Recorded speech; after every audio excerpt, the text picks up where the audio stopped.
Olá, querida aluna, querido aluno, espero que esteja bem, aproveitando bem o início dessa semana. Estaremos dando um conteúdo bem interessante que vai ajudar você, não só na matéria de português, mas em todas as disciplinas, porque se trata de um tema que vai apoiar você na hora da construção, na elaboração das suas respostas aos exercícios que são muitas vezes questões abertas e que pedem a sua opinião. Bom, a aula de hoje nós vamos apresentar a temática sobre tese e argumentos. Essa aula tem como objetivo ajudar você a compreender o quão são importantes os elementos que, na hora da construção de um texto ou de uma resposta que você vai dar para alguma outra disciplina, é importante que você saiba dizer e saiba argumentar. Então, na aula de hoje, você vai estudar um pouco sobre a tese, que tem a ver com a defesa do seu ponto de vista, certo? Quando a gente tem uma ideia sobre algo e a gente sabe, quer defender a nossa ideia, então a gente cria uma tese, certo?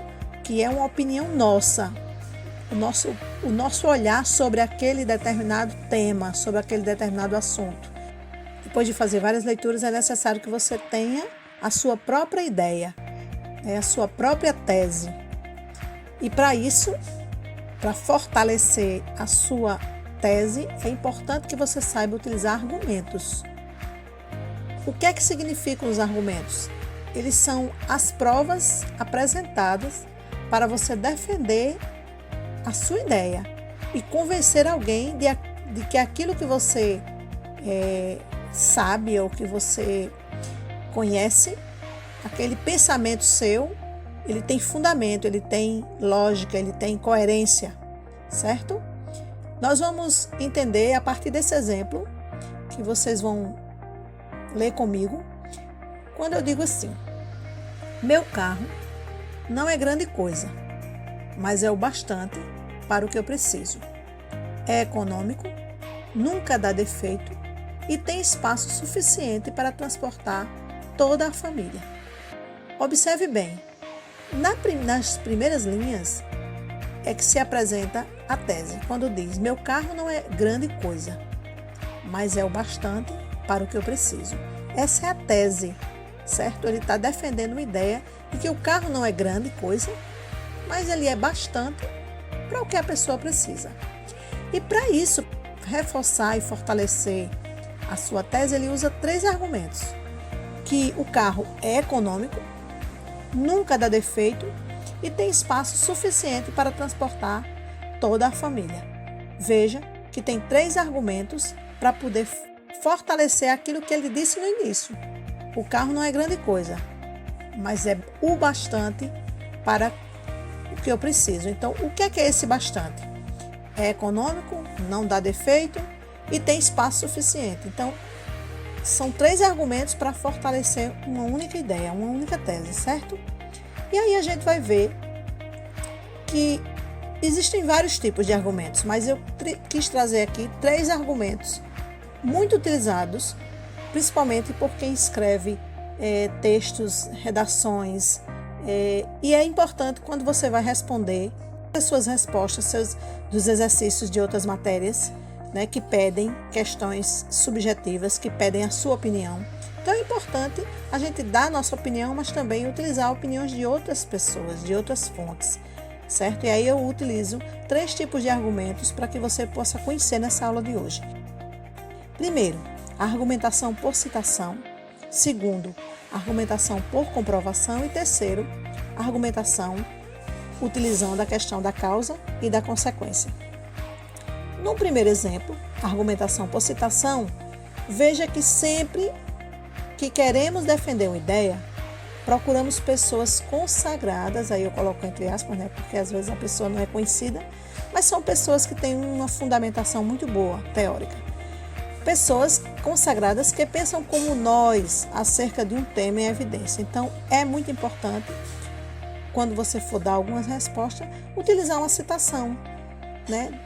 A ideia de alguma outra pessoa. Geralmente o nome do autor ele é escrito antes da citação direta, para que fique claro que se trata da frase de uma outra pessoa, devidamente sinalizada pelo texto. Veja aí o exemplo da citação direta.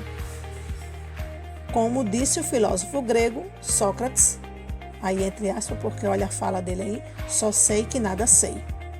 Essa é uma citação direta. É a própria fala de Sócrates, quando ele diz, só sei que nada sei. Exemplos de citação indireta, que é diferente da direta. O que é a citação indireta? De acordo com Sócrates, olha só, de acordo com ele, com Sócrates, eu não disse logo o nome dele, a fala dele, não tem aspas aí.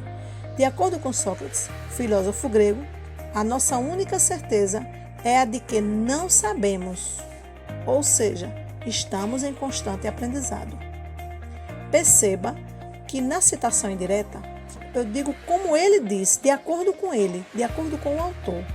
Veja que eu não citei aspas e eu falei exatamente o que ele dizia, mas eu não citei diretamente a fala dele. Diferente, se você observar no exemplo anterior, eu utilizei só sei que nada sei. A própria fala de Sócrates, aqui não.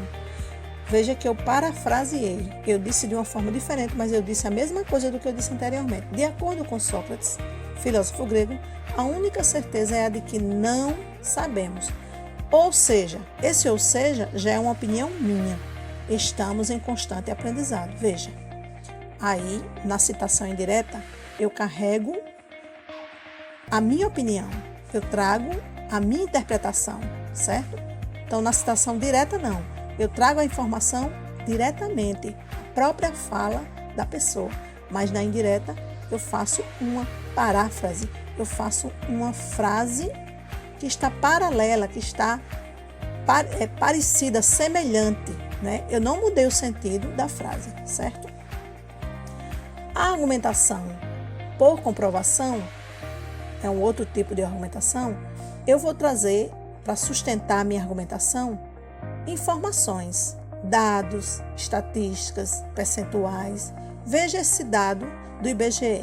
De acordo com o IBGE, entre as pessoas mais pobres do Brasil, 3 em cada 4 são negras, revelando uma desigualdade social que se torna também racial. Perceba que eu utilizei um dado, 3 em cada 4 são negras, então mostrando a questão da negritude, né? Certo?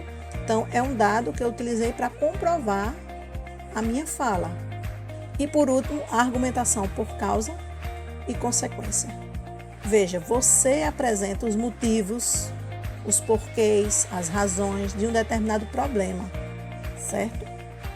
E, em seguida, as consequências, ou resultados e desdobramentos. Veja um exemplo que eu vou dar a você. Não existem políticas públicas que garantam a entrada dos jovens no mercado de trabalho. A minha tese é essa, dizendo que não existem políticas públicas que garantam a entrada dos jovens no mercado de trabalho, tá? Estou dizendo, fazendo uma afirmativa que não existem. Aí eu digo o seguinte, assim, boa parte dos recém-formados numa universidade está desempregada ou subempregada. Eu mostro uma consequência de que não existem políticas públicas que garantam a entrada dos jovens. Então, aqui, para comprovar a minha fala, eu vou mostrar uma consequência, que boa parte dos recém-formados na universidade está desempregada ou subempregada. O desemprego e o subemprego são a consequência das dificuldades que os jovens encontram de ingressar no mercado de trabalho. Perceba que há uma causa e que há uma consequência, certo? Não há políticas públicas que garantam a entrada dos jovens no mercado. Por isso, o que é que acontece? Já que não há essa política, qual a consequência disso? É que boa parte deles, dos jovens recém-formados na universidade, está desempregada ou subempregada, ou seja, tem um emprego que não é de boa qualidade, certo? Sub quer dizer abaixo, né? Abaixo de um emprego, ou seja, não é um emprego com qualidade, tá? Então, veja, causa e consequência. A causa é que não há políticas públicas que garantam a entrada. E a consequência é que boa parte desses jovens ou está desempregada ou está subempregada. E aí, finalizando nossa aula, que é interessante você perceber esse mapa mental de tese e argumentos. Ou seja, para você construir a sua tese, para você fortalecer sua tese, você precisa de argumentos. E você pode utilizar vários argumentos, por citação, por comprovação ou caso e consequência. Lembrando que, se você usa citação, você pode usar 2 tipos de citações, direta ou indireta. Comprovação, você pode usar dados, estatísticas e percentuais. E utilizando o argumento com causa e consequência, você vai mostrar os motivos, os resultados, os desdobramentos, né? Que são os efeitos daquela causa, tá? Então, eu espero que tenha sido clara na aula e que a gente possa aproveitar bastante agora nos exercícios, tá bom? É o momento que a gente vai avaliar se você compreendeu ou não. Um cheiro grande, um abraço e espero que aproveite bem esse dia.